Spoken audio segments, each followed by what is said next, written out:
So thank you, Lisa, for inviting me. My name is Nick, so I guess I should start with that. But I will start with kind of what our company is and does, very brief. So radiotherapy is a form of cancer treatment, and that is when you use a linear accelerator, short form is a LINAC, in order to shoot X-ray radiation at a tumor.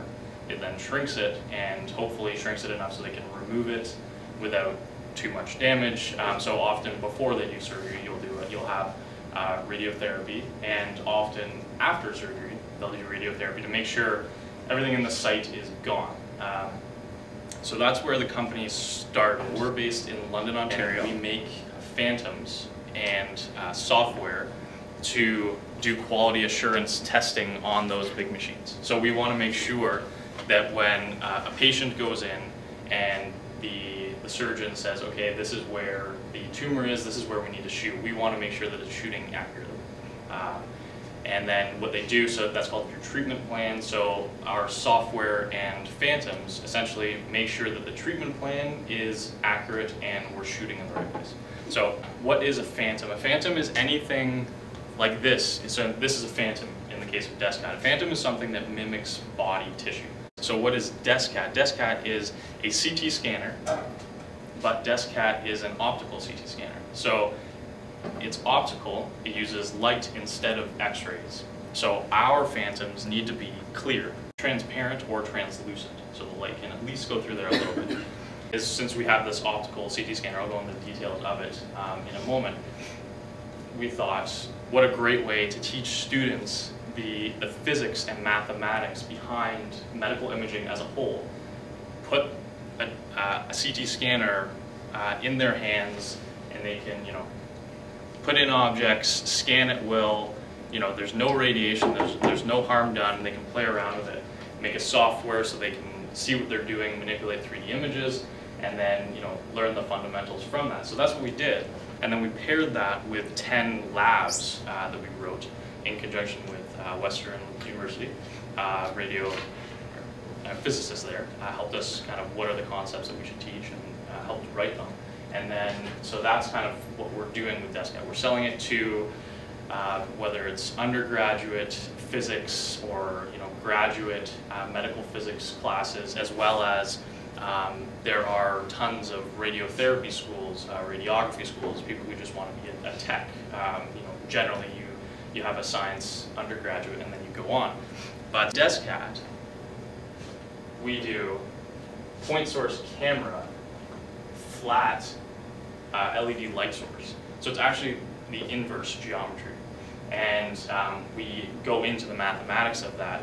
But although it is inverse from a medical scanner, we're able to use the exact same, it's called Feldkamp rear back projection, the exact same mathematics in order to form your image, which is interesting. But what's great there is that when we're going through the mathematical problems, these simulations, we are not deviating from a clinical setup. We're using the exact same. So, but to explain DeskCAT itself, so here is this is our jar where we would clamp the phantom to this rotating stage. We have light source down here, red and green light source, and then this rotates, and a camera down here, as you can see. So we would rotate this 360 degrees rather than rotating around the patient. We can't rotate the patient in real life. It's more efficient this way. But yeah, so people, CT engineers and things that come around and say, oh, how on earth are you getting the three-dimensional image? They see it and it's painfully obvious, but somewhat clever. And yeah, so all we do is we rotate, and as this stage rotates 360 degrees, and we'll do scans later, it's taking images. And as those images are being taken, they're fed to the computer, and it forms the 3D images. Teachers especially may be wondering at this point, what, I'm kind of showing off a portable CT scanner, but what physics are we teaching, right?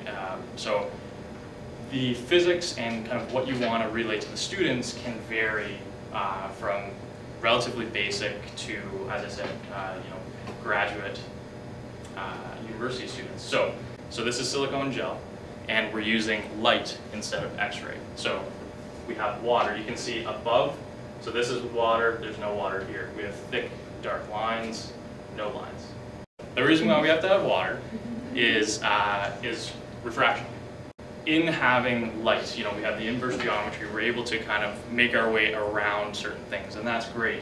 But there are still some natural caveats to using light. One of them being refraction. So in this example, it shows we have to have water in the aquarium to match the index of refraction with the silicone gels. Otherwise, when you scroll down, and you'll see you have these thick, dark artifact lines, which isn't going to help your image at all. And when you do the scan and do the reconstruction, then you're missing a lot of value.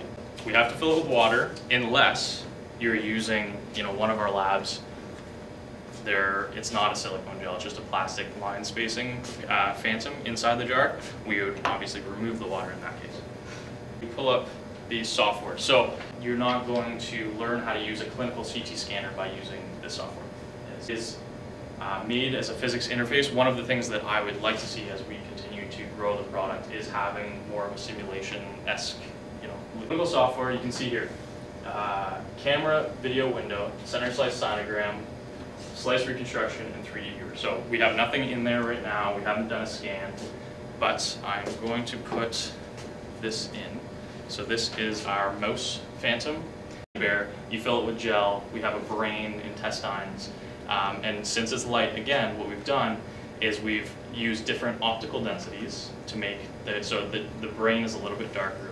The intestines are a little bit darker than the body, which is darker than everything else. So we have to change the optical density of the gel in order to resolve it with the scanner itself. So if you look in the top left there, see there's our mouse. You can see the mouse there, and on our left panel here, it's a little bit cut off, but you can see a few of our options. So projections. So what is a projection image? Reverting back to my question of, you know, how is CT made? So projection is that 2D image. So when we say projections up here, how many 2D images do you want to use to make the 3D image? So we can change that from all the way from 32 all the way up to 800. I'm going to pick 320. Do that at 320, and then at 200, and then at 100. And that really gets it paints the mental image that dose does matter, side of things. And then in order to make a 3D image, so there's two steps in the process. Step number one is we have to take our 2D projections. Step number two is we have to do a reconstruction. Reconstruction is just the coined term for taking all of those images and making that 3D image. And that is where our voxel resolution comes into play. So that is how clear do you want your reconstructed image to be. So I will just jump ahead and do a scan so you guys can see. So I'm going to have it do, actually I won't.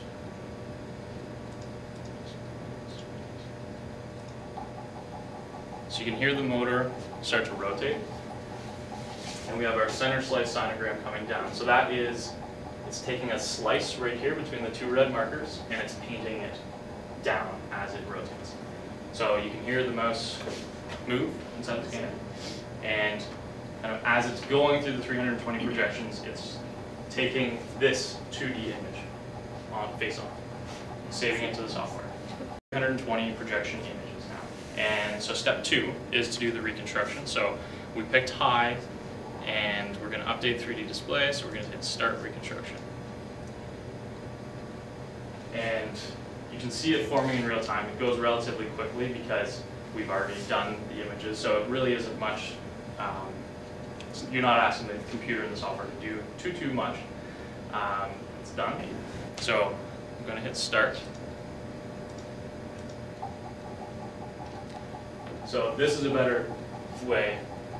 2D is printing on like this, and it will start to resolve. The mouse's brain is forming on the screen there. as it's going. So this is, I've just kind of jumped into surface rendering, but I'll go into more detail of that later. So it's nice, again, for students to be able to see how the 2D images are made into the 3D reconstruction.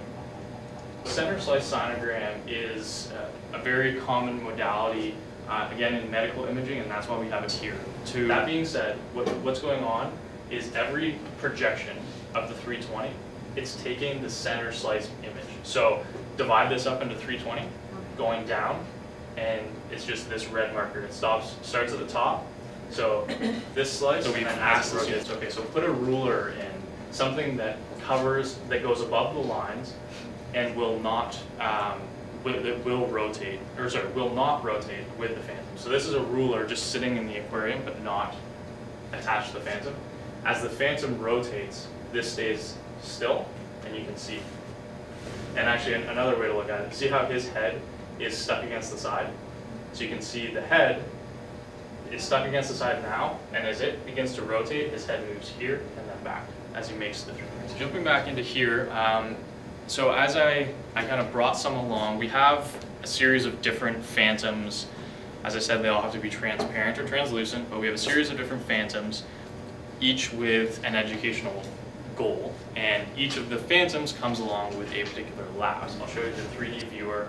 So once we take our projections and we do our reconstruction, this is the real kind of the meat of the program. This is where the students would go to answer the lab questions that we would ask. First off, we have multiplanar reformatting. So what that is you have 3 planes. You have X, Y, and Z right there.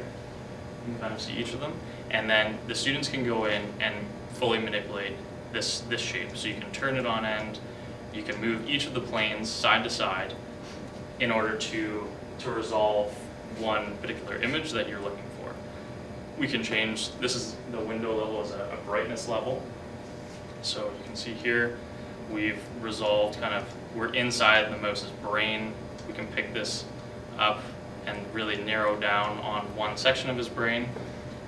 This, you guys can't really see it very well, it's too bright up here, but his brain's in there.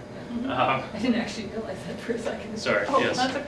So There it is. the strength of this, again, is just its commonalities with the medical system, because when you are to scan your leg, looking for, again, any kind of tissue anomaly, this is what you would use. So you would jump into the multiplanar reformatting, move around your planes, and thank you. There you go. So you can see his brain a little bit better. So this is, the truly what would be used.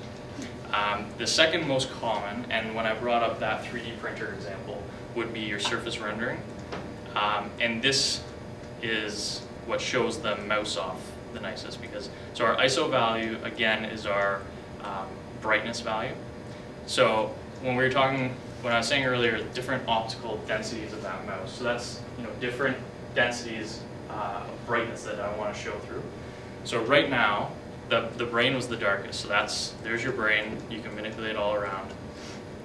If we go a little bit lighter, we start to resolve his intestines, and in this case, you're just using light and rotating it and using the attenuation. A couple slightly more complex ones are, it's called maximum intensity projection. What you're doing here is,